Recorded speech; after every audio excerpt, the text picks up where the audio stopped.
Praise the lord. Good morning. ప్రభువైన యేసుక్రీస్తు శుభనామంలో మీ అందరికీ వందనములు. చిన్న ప్రార్థనతో ఈరోజు దేవుని వాగ్దానాన్ని సుసంతరించుకుందామా?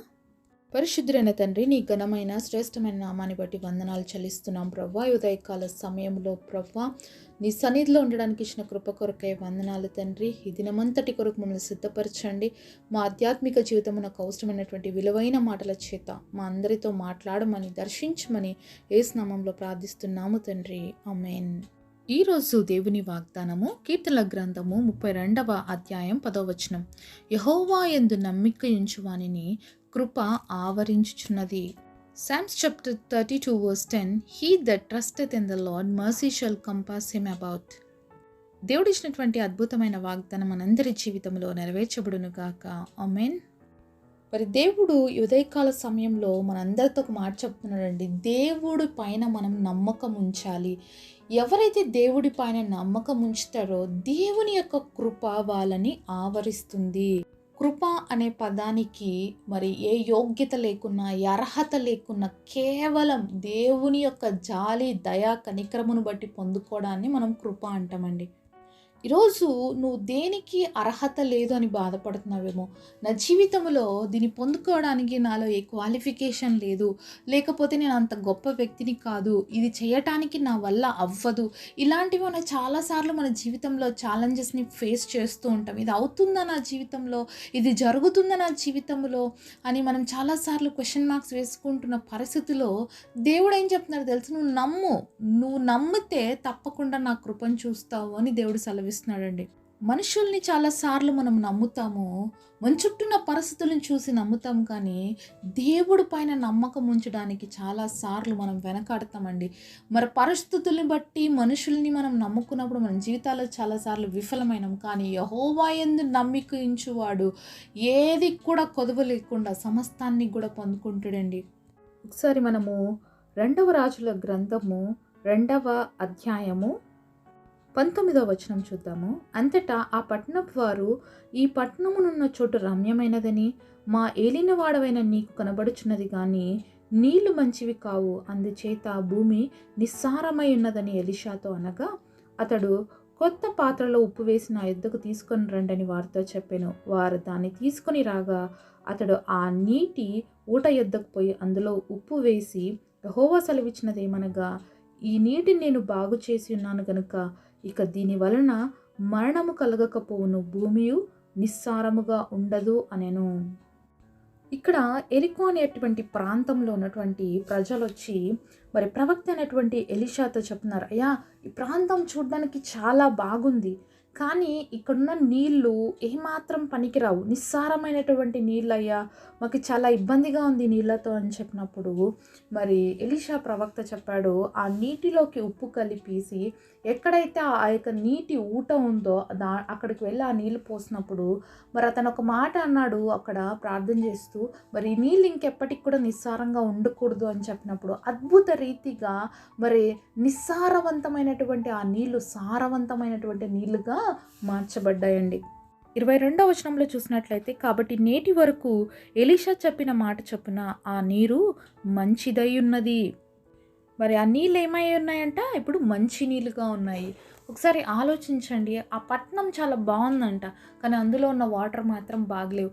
ఈరోజు నువ్వు కూడా పైకి చాలా బాగున్నావు, కానీ లోపల ఉన్న పరిస్థితులు బాగలేవేమో, నిస్సారమైన స్థితిలో ఉన్నావేమో, ఉజ్జీవించబడలేనటువంటి స్థితిలో ఉన్నావేమో, బాధగా ఉన్నావేమో, వేదనతో కృంగిపోయిన పరిస్థితుల్లో ఉన్నావో, ఏ పరిస్థితి అయితే నీ జీవితంలో నీకు సారం లేకుండా చేస్తుందో అలాంటి పరిస్థితి నువ్వు దేవుడి సన్నిధిలోకి తీసుకురావాలి. ఇక్కడ ప్రవక్త అయినటువంటి ఎలీషా దగ్గరకు వచ్చి ఆ ప్రజలు చెప్పారు కాబట్టి ఎలీషా దేవుని కృపను బట్టి ఆ వాటర్ని ఏం చేశాడు, మరి పనికిరాని వాటర్ని పనికొచ్చే వాటర్గా మార్చగలిగాడు.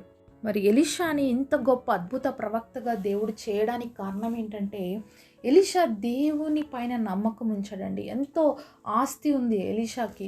అయితే ఏలియా వచ్చి పిలిచినప్పుడు అతడు తన యొక్క పొలాన్ని దున్నుకుంటున్నాడు, కానీ ఎలీషా ఏలియా మాట విన్నప్పుడు తన సమస్తాన్ని విడిచిపెట్టి దేవుని వెంబడించాడు. మరి ఏలియా దేవుడి దగ్గరికి కొనిపోబడుతున్న సమయంలో మరి ఏలియా ఏమైనా కోరుకో అంటే ఒక్కటే అడిగాడు, నాకు నీ మీద ఉన్నటువంటి ఆత్మ కంటే రెండంతలైన ఆత్మ కావాలి అని చెప్పి. అలా అడిగినప్పుడు నువ్వు నన్ను చూస్తే తప్పకుండా అది పొందుకోగలుగుతావు అన్నప్పుడు మరి నిజంగంటే ఏలియా కంటే కూడా ఎలీషా మీద దేవుని యొక్క ఆత్మ రెండంతలుగా ఉందండి. మరి ఏలియా 7 అద్భుతాలు చేస్తే ఎలీషా 14 అద్భుతాలు, అంటే అంత డబల్ పోర్షన్ ఆఫ్ బ్లెస్సింగ్ని ఎలీషా జీవితంలో పొందుకోవడానికి కారణం ఏంటి తెలుసా? మరి ఎలీషా దేవుని నమ్మాడు. ప్రవక్తైనటువంటి ఎలీషా ద్వారా అనేకమైన అద్భుతాలు జరిగాయండి. మరి ఎప్పుడైతే మరి ఏలియా ఎత్తబడ్డాడో అతని దగ్గర నుంచి ఆ యొక్క దుప్పటి పడినప్పుడు దాని ద్వారా మరి యోర్దాను నదిని పాయలు చేసుకొని దాటుకొని వచ్చాడు. మొదటి అద్భుతం. రెండవ అద్భుతమే ఈ నిస్సారమైనటువంటి నీళ్లు సారవంతంగా మార్చబడ్డాయి. కాబట్టి దేవుడికి ఏది అసాధ్యము లేదండి. మన నమ్మకం ఉంచితే ఏ కార్యాలైనా దేవుడు మన జీవితంలో చేయటానికి శక్తివంతుడు. ఏ విధంగా ఎలీషా జీవితంలో ఎంత అద్భుతమైన ప్రవక్తగా దేవుడు మరి ఏర్పరచుకున్నాడంటే చాలా గొప్ప ప్రవక్తగా ఉన్నాడండి ఎలీషా. మరి నిస్సారమైనటువంటి నీళ్ళని సారవంతంగా చేయటానికి దేవుడు కృపనిచ్చాడు. కాబట్టి అక్కడ ఉప్పు వేసి కలపడం అనేది దేవుని యొక్క కార్యం అనేది యాడ్ చేయబడినప్పుడు మన జీవితంలో మనం పనికిరాని వారమైనప్పటికీ కూడా దేవుడు పనికొచ్చేవారుగా దేవుడు చేస్తాడనమాట. దేవుడు కృపగాని మన జీవితంలో ఉందంటే యోగ్యత లేనప్పటికీ అర్హత లేనప్పటికీ కూడా యోగ్యమైనటువంటి వాటిగా దేవుడు మనల్ని మారుస్తాడు. మరి నీళ్ళలో సారం లేకపోతే దేనికి పనికిరావు కదండి. తాగడానికి యూజ్ చేయలేము, అలాగే దేనికి పొలాలకి వాటికి కూడా దేనికి కూడా పనికి రావట్లేదు. మరి ఆ పట్టణం అయితే చాలా రమ్యంగా ఉంది, కానీ వాటర్ మాత్రం సారవంతంగా లేవన్నప్పుడు మరి సారం కలిగించాడు దేవుడు. ఈరోజు మనం కూడా మన జీవితాల్లో ఎక్కడైతే సారము లేనటువంటి పరిస్థితిలో ఉన్నామో, నిస్సారమైనటువంటి పరిస్థితిలో ఉన్నామో మనల్ని సారవంతంగా దేవుడు మార్చాలనుకుంటున్నాడు. నమ్మిక ఉంచితే దేవుని కృపను బట్టి దేవుడు ఆ కార్యం చేస్తాడు. అంటే ఎక్కడ పనికిరామని అనుకుంటున్నామో అక్కడే పనికొచ్చే పాత్రగా చేస్తున్నాడు. ఎక్కడ ఏ వాటర్ అయితే పనికిరావన్నా అని చెప్పారు ఆ ప్రజలు, మరి ఆ వాటర్ దగ్గరికి, ఆ ఊట దగ్గరికి వెళ్ళి అక్కడ ఉప్పు కలిపిన నీళ్ళు పోసినప్పుడు అవి ఎంత సారవంతంగా మార్చబడ్డాయో ఈరోజు నీ జీవితంలోకి యేసు ప్రభుని నువ్వు మరి ఆహ్వానించు. నీ జీవితం ఏ విధంగా మారుతుందంటే సారవంతంగా మారుతుంది. నిస్సారవంతమైన జీవితాన్ని మనలో నుంచి తొలగించడానికే యేసు ప్రభు మానవుడిగా ఈ లోకానికి వచ్చాడండి. నేను పనికిరాను, దేనికి చేతగానటువంటి దాన్ని నన్ను ఎవ్వరూ మరి ఎన్నిక చేసుకోరు, నేనంటే ఎవరికి ఇష్టం లేదు, ఎవరికి నా అవసరత లేదు అని చెప్పేసి నువ్వు బాధపడుతున్నట్లయితే నిన్ను ప్రేమిస్తున్న దేవుడు నీ కోసమే ఈ లోకానికి వచ్చి కల్వరి శిలువలో ప్రాణం పెట్టాడు. ప్రాణం కంటే నిన్ను ఎక్కువగా ప్రేమిస్తున్నాడు. లోకంలో ఎవరికి మనం నచ్చినా నచ్చకపోయినా, ఎవరు మనల్ని ప్రేమించినా ప్రేమించకపోయినా, ఎవరికి పనికొచ్చినా పనికి రాకపోయినా దేవుడు మాత్రం మనల్ని ప్రేమిస్తున్నాడు. నిస్సారవంతమైనటువంటి జీవితంలో నుంచి సారవంతమైనటువంటి బ్రతుకులోకి మనల్ని నడిపించాలని ఆశపడుతున్నాడు. మోడుబారినటువంటి జీవితంలో నుంచి చిగురించిపో చేసేటువంటి అనుభవాన్ని దేవుడు ఇవ్వాలని ఆశపడుతూ ఉన్నాడు.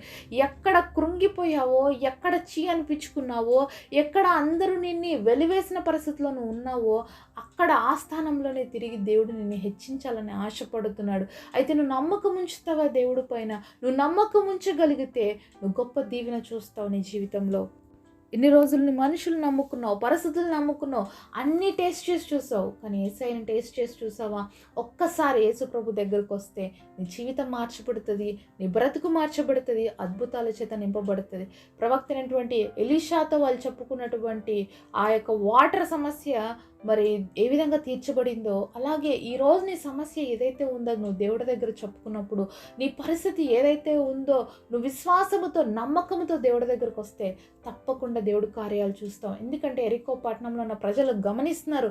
మరి ఏలియా ఎత్తబడ్డాడు, ఇప్పుడు ఎలీషా ఏం చేస్తాడు, ఆయన పరిస్థితి ఏంటి అని చూస్తూ ఉన్నారు. ఎప్పుడైతే వాళ్ళు గ్రహించారో ఏలియా పైన ఉన్నటువంటి ఆత్మ కంటే ఎలీషా పైన దేవుని ఆత్మ రెండంతలుగా ఉందని వాళ్ళ సమస్యను తీసుకొచ్చినప్పుడు దేవుని కృపను బట్టి వాళ్ళ అద్భుతాన్ని చూడగలిగారు.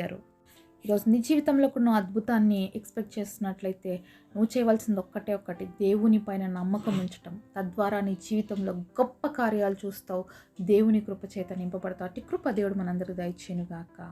ప్రియమైన యేసయ్య, ఈరోజు మీరు మాకు ఇచ్చిన ఈ ప్రామిస్ కొరకు మీకు స్తోత్రాలయ్యా. ఈ ప్రామిస్ని మా అందరి జీవితంలో నెరవేర్చండి తండ్రి. నీపై నమ్మకం ఉంచి నీ కృపను పొందుకునే భాగ్యమును అర్హతను మాకందరికీ దయచేయమని, ఈ విధంగా ఎరికో ప్రజలు అద్భుతాన్ని రిసీవ్ చేసుకోగలిగారో మేము కూడా నీ దగ్గర నుంచి అద్భుతాలు పొందుకొని నీ మహింపరిచే కృపనివ్వమని యేసు నామములో ప్రార్థిస్తున్నాం తండ్రి. ఆమేన్.